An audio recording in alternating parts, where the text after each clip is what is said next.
साधारणतः ये कहा जाता है कि सभी मनुष्यों के जीवन में जो होता है वो अच्छे के लिए होता है, परंतु बहुत बार हमें उसमें कुछ अच्छा नहीं दिखता बल्कि बुरा दिखता है। ऐसा क्यों होता है गुरुदेव? वास्तविकता क्या है?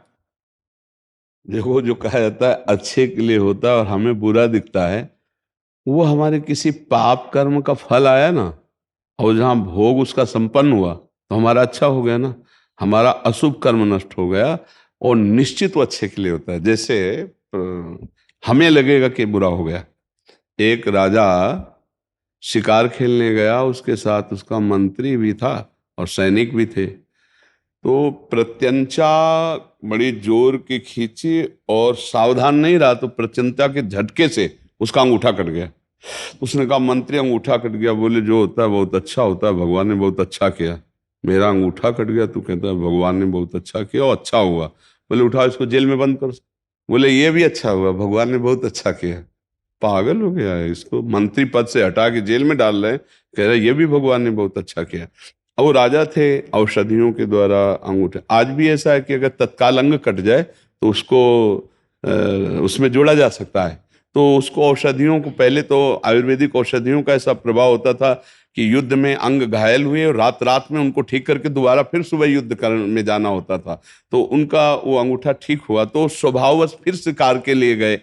तो शिकार के लिए इस बार मंत्री तो जेल में था, सैनिक उनके कुछ साथ थे, और बड़ी स्वतंत्रता होती थी जंगल में, क्योंकि राज्य अपना है। शिकार खेलने में तो सैनिक कुछ अस्त व्यस्त, और वो एक हिरन का पीछा करते हुए क्रॉस कर गए अपनी सीमा। तो दूसरी सीमा के राजा ने उनको बंदी बना लिया और देवी के यहाँ उसको बलि देनी थी, नर बलि। तो कहा राजा की बलि बहुत अच्छी रहेगी, क्योंकि समस्त मनुष्यों में श्रेष्ठ राजा होता है। और उनको बंदी बना के ले गए। जब वहां के आचार्य ने उनको स्नान करा करके जब पूरा देखा, बलि दी जाती थी सर्वांग की, तो अंगूठा में कटा कटा का चिन्ह तो था ही जुड़ा हुआ।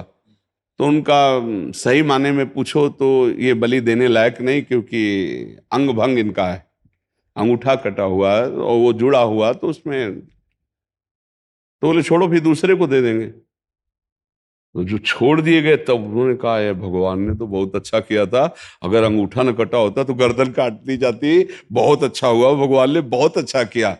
और वो सीधे गए, बोले मंत्री को बुलाओ, जेल से निकल आया। बोले, भाई एक बात तो तुम्हारी पास हो गई, मेरा अंगूठा कटा तो ये भगवान ने बहुत बढ़िया किया था। आपने कहा बहुत अच्छा हुआ भगवान ने किया, तो मेरा बहुत। बोले कैसे? तो पूरी घटना बताई। बोले, ये हम पूछना चाहते तेरे लिए भगवान ने क्या बहुत बढ़िया किया, राजमंत्री पद से हटके जेल में है तू। बोले, सरकार, आप जहां होते तो सैनिक का घोड़ा भले पास नहीं रहा, लेकिन मेरा घोड़ा आपके साथ ही होता, क्योंकि मैं आपका राजमंत्री हूं। और आप बंदी बनाए जाते तो मैं भी बंदी बनाया जाता। आप तो अंगूठे के कटने से बच जाते, लेकिन मेरी बलि तो चढ़ जाती। भगवान ने बड़ी कृपा की कि मुझे जेल में रखा। समझ पा रहे? हम अज्ञान के कारण तत्कालिक उसमें हम बुरा मान सकते हैं, लेकिन कोई ना कोई मेरे पाप कर्म का मार्जन हुआ, इसलिए अच्छा ही होता है। भगवान के विधान में कमी नहीं होती। हमारी पाप कर्म की वृत्ति जो हुई थी उसके अनुसार मुझे जो दंड दिया जा रहा है, तो अब मैं निष्पापता की तरफ जा रहा हूं, तो अच्छाई की तरफ ही तो जा रहा हूं। अगर मैं वर्तमान में पाप कर रहा हूं और फिर पाप का दंड भोग रहा हूं तो बड़ी बुरी बात है। अगर वर्तमान में मैं अच्छाई पे हूं और फिर कोई पाप कर्म को भोग रहे हैं तो बहुत अच्छी बात हो, निपट गया। ये अच्छाई और पूर्व की अच्छाई जुड़ेगी, बड़ा मंगल हो जाएगा। तो को न काहू के सुख दुख कर दाता, निज कृत कर्म भोग सुन भ्राता। तो किसी न किसी अपने कर्म का ही परिणाम मुझे भोगना पड़ता है। लगता जरूर बुरा है, तो आप समझ पा रहे ना, हमें जरूर लगता है हमारा मंगल हुआ, लेकिन अमंगल नहीं हुआ। हम इसीलिए मना करते हैं कि ये जो दूसरों के जीवों की हत्या करके शरीरों का मांस भक्षण है, और शराब पीना है, व्यभिचार करना है, हिंसा आदि है, ये हम कर देते हैं, लेकिन इनका जब परिणाम आता है तो बहुत बुरा होता है, फिर वो भोगना पड़ता है। हम आज कथा में सुबह सत्संग में बोले थे कि एक तितली की गुदा में बमूल का कांटा डाल करके छोड़ दिया था, तो अणिमांडव्य ऋषि कहलाए, मांडव्य जी के ऐसे, और एक सांप को धनुष की प्रत्यंचा ऐसे करके और कांटे में फेंक दिया था, तो 6 महीने बाणों की सैया में भीष्म जी को लेटना पड़ा। तो हम लोगों को नहीं भोगना पड़ेगा जो ये बड़े कर्म कर रहे हैं? तितली तितली, उसके काटा तो उनके सूली की सजा हुई थी। तो ये जो कर्म किए जाते हैं फिर, अच्छा अब गृहस्थी में ऐसे भी कर्म है, जैसे भ्रूण हत्या, गर्भ हत्या, कोई बिरले ही माता बहन और गृहस्थ होगा जो गर्भ हत्या न कराता हो, जो भ्रूण हत्या न की हो। क्या उनका फल नहीं आएगा? जो गर्भस्थ शिशु की हत्या की वो जब अपना भयंकर रूप रखेगा तो तांडव मचा देगा आपके घर में। अब इन बातों को कौन समझ रहा है? बोले हमने ऐसा कौन सा पाप किया, भगवान ने हमें क्यों दंड दिया? तो आप खुद निर्णायक बनो और जितनी याद है उसमें देखो कितने पाप किए आपने, क्या आपसे गलतियां हुई, क्या आपको दंड हुई। तभी कहा गया है कि भगवान की शरण में हो जाओ और जो तुम्हें प्रारब्ध के अनुसार दंड मिल रहा है उसे भोग लो। राधा राधा राधा, तो आगे फसल बढ़िया हो जाएगी।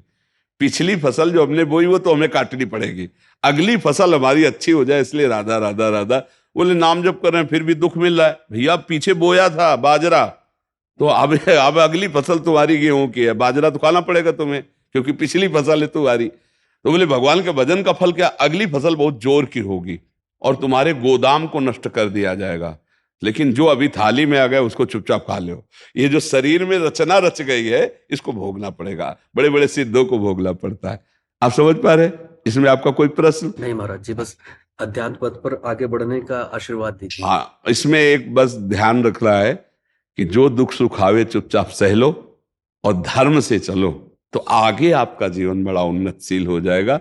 जो लोग अज्ञानी लोग हैं जानते नहीं कि यार जब से भक्ति की बड़ी समस्याएं हैं, तो बड़ी समस्याएं बड़े कर्म है आपके। अब नया कर्म अभी आपने बोया, जैसे अभी आप खेती में जाके आम लगा दो, तो अभी थोड़ी आपके भाई बड़े बड़े कलमी और लंगड़ा आम लग जाएंगे। समय का इंतजार करो, वो फसल आएगी, वो वृक्ष आएगा, ऐसे बनेगा। तो ऐसे ही हम अभी जो धर्म कर रहे हैं, अभी जो भजन कर रहे हैं, वो अपना रंग लाएगा। जब विनाशी नाशवान कर्म पाप कर्म अपना रंग ला रहा है, तो अविनाशी सत्कर्म क्यों रंग नहीं लाएगा? इसकी तरफ हम अश्रद्धा कर लेते हैं। सोचो, झूठा पाप कर्म बन गया तो मुझे भोगना पड़ रहा है, तो सच्चा भगवान का नाम जब हम जप रहे तो क्या मुझे ये आनंद नहीं देगा?